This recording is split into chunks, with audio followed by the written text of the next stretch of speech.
कहां सोया है चौकीदार, कहां सोया है चौकीदार। इको थोड़ा कम कर दिया, बहुत ज्यादा कर दिया आपने। इतना इको तो हेमंत विश्व शर्मा नहीं बर्दाश्त कर पा रहे हैं, हम कैसे कर पाएंगे। कहां सोया है चौकीदार, कहां सोया है चौकीदार। वो जरा मुझे दीजिए। आजकल मैं झारखंड में जहां भी जा रहा हूं ना, भारत का नक्शा लेके जा रहा हूं और उसका कारण बताता हूं। मैं ये नक्शा लेकर के पूरी जितनी भी विधानसभाओं में जा रहा हूं, मतलब उनका एक झूठ मीडिया के साथी सुने। हेमंत विश्व शर्मा जी आके क्या करें, घुसपैठ हो रही है, घुसपैठ हो रही है, दूसरे देश से लोग झारखंड में आ रहे हैं। ये भारत का नक्शा है, इसमें ये झारखंड है। मैं हेमंत विश्व शर्मा जी को और पूरी भाजपा को चुनौती देता हूं कि झारखंड की कोई भी सीमा किसी दूसरे देश से जाके मिलती ही नहीं है। तो जब किसी दूसरे देश से सीमा मिलती ही नहीं तो घुसपैठ कैसे हो गई? मतलब ये सवाल है कि नहीं? एक पढ़ी लिखी बात कर रहा हूं, फालतू वाली बात नहीं कर रहा, पढ़ी लिखी बात कर रहा हूं। और अगर हो गई, अगर घुसपैठ हो गई तो 10 साल से सरकार किसकी है सेंटर में? घुसपैठ रोकने की, भारत की सरहदों की हिफाजत करने की जिम्मेदारी किसकी है? वो मुझी को लेने आ रहा है। आप रुके रहो, कोई दिक्कत नहीं। वो आएगा, रुकेगा, फिर मुझे बिठाएगा, तब लेके जाएगा। वो आ रहा है, कोई दिक्कत नहीं। आप जहां हैं जैसे हैं खड़े रहे। कहां सोया है चौकीदार। थक तो नहीं गए? मतलब मंटू मोड़ वाले इतने कमजोर तो है नहीं कि थोड़ा सा धूप से थक जाएं। नहीं थके हैं ना? मुझे लगना चाहिए आपके अंदर वही जोश, वही जज्बा बाकी है। कहां सोया है चौकीदार, कहां सोया है चौकीदार। विजय माल्या नाक के नीचे से हो गया फरार। कहां सोया है चौकीदार, कहां सोया है चौकीदार। कहां सोया है चौकीदार, कहां सोया है चौकीदार। विजय माल्या नाक के नीचे से हो गया फरार। कहां सोया है चौकीदार, कहां सोया है चौकीदार। के चाय बादल भाई कितने समझदार लोग हैं। मैंने नाम भी नहीं लिया, सिर्फ चौकीदार बोला ये समझ गए। मैंने चाय नाम लिया, इनको स्वाद आ गया। ये जरमुंडी के लोग हैं भाई, इनकी समझदारी को सलाम करता हूँ, राजनीतिक समझदारी को सलाम करता हूँ। बड़े वजनदार लोगों का इलाका है। आपका नेता भी बहुत वजनदार है। और सिर्फ शरीर का वजन मत देखना, इनका सियासी वजन भी बहुत मजबूत है पार्टी में। एक बार जोरदार ताली बजाइए बादल पत्रलेख जी के लिए। कि चाय बेचने वाला पूरा भारत बेच रहा है। बेच रहा है कि नहीं बेच रहा है? बेच रहा है कि नहीं बेच रहा है? कि चाय बेचने वाला पूरा भारत बेच रहा है। इसी काम में हासिल उसे महारत बेच रहा है। कि रेल बिक गई, तेल बिक गया, बिका हवाई अड्डा। अगली लाइन पर तैयार रहना जरमुंडी वालों, आपकी तालियों का शोर दिल्ली तक जाना चाहिए। कि रेल बिक गई, तेल बिक गया, बिका हवाई अड्डा। सब कुछ बिकता देख के खुश हैं अपने जेपी नड्डा। के जनता महंगाई की मारी करती हाहाकार। कहां सोया है चौकीदार, कहां सोया है चौकीदार। जख्म पर जख्म खा के निकले हैं हम, अगर मुस्कुरा के निकले हैं। एक दिन पार्लियामेंट में हम लोग एक मुद्दे पे आवाज उठा रहे थे, सस्पेंड कर दिया गया हम सारे लोग। 146 एमपी एक साथ सस्पेंड कर दिए गए। मैं बाहर निकला तो मीडिया के साथियों ने कहा सस्पेंड हो गए। तो मैंने मुस्कुराते हुए कहा मैंने मुस्कुराते हुए कहा कि इस दौर में अगर सस्पेंड ना हुए होते तो हमारा नाम बुज़दिलों में लिखा जाता। हम सस्पेंड होके आए हैं, यानी कि बहादुरों में हमारा नाम लिखा जाएगा।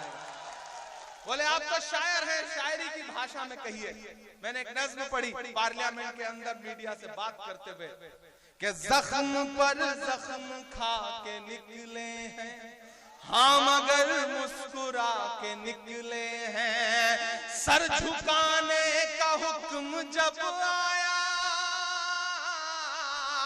सर झुकाने का हुक्म जब आया, और भी सर उठा के निकले हैं, और भी सर उठा के निकले हैं। सांसद बाद में हूं, पहले शायर हूं, और शायर वही बोलता है जो सच होता है। एक सच यहां भी बोल के जा रहा हूं कि हर सितम का जवाब आएगा, देखना इंकलाब आएगा। अगली दो लाइनें सच्ची लगे तो आपका हाथ उठेगा मेरे समर्थन में कि देखना इंकलाब आएगा, हर सितम का जवाब आएगा।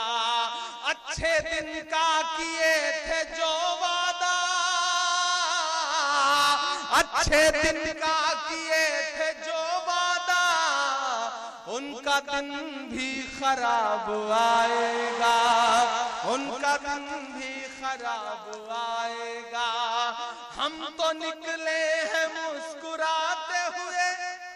भाजपा के नेताओं के चेहरे देखना इन दिनों, देखो यहाँ बादल मुस्कुरा रहे हैं, मैं हंस रहा हूँ, कोई तनाव नहीं है। वहां देखिए आते ही ऐसी बात शुरू करेंगे, लगेगा जैसे कितना दर्द में डूबे कि हम तो निकले हैं मुस्कुराते हुए, और वो तिल मिला के निकले हैं, नारे हक लगा के निकले हैं। और जिन्हें लगता है, बादल एक मिनट इधर आइए, धूप बहुत है तो आप इधर आ जाइए। बादल के लिए जिन्हें यह लगता है कि साजिशें करके, लोगों को बांट के, खरीद के बादल को हरा लेंगे, उनसे बता देना कि दायरे में सिमट के आएगा, हर रवायत से हट के आएगा। आंधियों को जरा खबर कर दो, आंधियों को जरा खबर कर दो, शेर वापस पलट के आएगा। उठाइए एक हाथ, मुझे यकीन दिलाइए, उठाइए एक हाथ, कोई भी हाथ खामोश नहीं रहेगा। 20 तारीख को घरों से बाहर निकलिए, अपना एक एक वोट दे करके बादल पत्रलेख को हाथ के पंजे के सामने वाला बटन दबा करके जिताइए, इन्हें विधायक बनाइए। भाई साहब कह रहे हैं दोबारा पढ़ना पड़ेगा। आंधियों को जरा खबर कर दो, आंधियों को जरा खबर कर दो, शेर वापस पलट के आएगा, शेर वापस पलट के आएगा।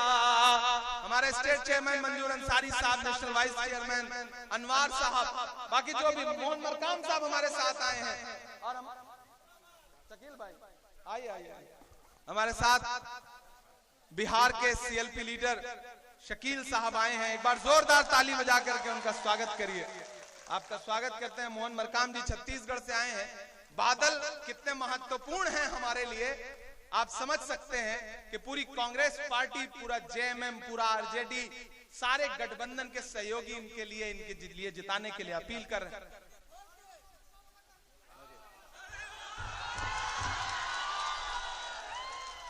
नहीं, पगड़ी तो हम बांधे ही आपके लिए, जब कहोगे तब खोल देंगे, इसमें कौन सी बड़ी चीज, ये तो आपकी मोहब्बत है।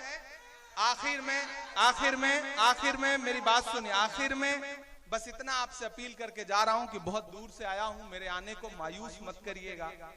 मैं बड़ी उम्मीद लेकर के आपके बीच में आया हूं, और अब आया हूं तो एक भी वोट इधर उधर खराब मत करिएगा, क्योंकि भाजपा जानती है कि वो सीधी लड़ाई में नहीं जीत सकती, तो वो फिर चाहती है कि 1000 कोई काट ले, 500 कोई काट ले, 2000 कोई काट ले। कोई फायदा नहीं। ये लड़ाई सीधे नफरत और मोहब्बत के बीच में है। एक तरफ नफरत वाले लोग खड़े हैं, एक तरफ मोहब्बत वाले लोग खड़े हैं। एक तरफ राहुल गांधी का संदेशा लेकर के हम आपके बीच में आए हैं और सिर्फ एक नारा है कि नफरत के बाजार में मोहब्बत की दुकान खोलनी है। हम नफरत के बाजार में मोहब्बत की दुकान खोलना चाहते हैं और वो नफरत का ठेला लगाना चाहते हैं। अब आपको तय करना है कि आप मोहब्बत की दुकान खुलवाएंगे या नफरत की दुकान खुलवाएंगे। हमें पूरा यकीन है कि मोहब्बत की दुकान खुलेगी और बादल पत्रलेख एक ऐसा लेख यहाँ पर लिखेंगे कि भाजपा के सारे पत्र जो है वो फट जाएंगे। हमें पूरा विश्वास है। इसी के साथ आपसे विदा लेता हूं क्योंकि अगली सभा के लिए जाना है। बहुत शुक्रिया, बहुत मोहब्बतें। अब अगली बार आएंगे 23 तारीख को जब ये चुनाव जीत जाएंगे ना, एक वादा सुनो, 23 को जब ये जीत जाएंगे, यहाँ सरकार बन जाएगी, उसके बाद मैं आपका शुक्रिया अदा करने के लिए फिर इसी मैदान में आऊंगा और जितनी शायरी कहोगे उतनी शायरी सुनाऊंगा, कोई भाषण नहीं दूंगा। ये आपसे वादा करता हूँ। बहुत शुक्रिया, बहुत बहुत थैंक यू।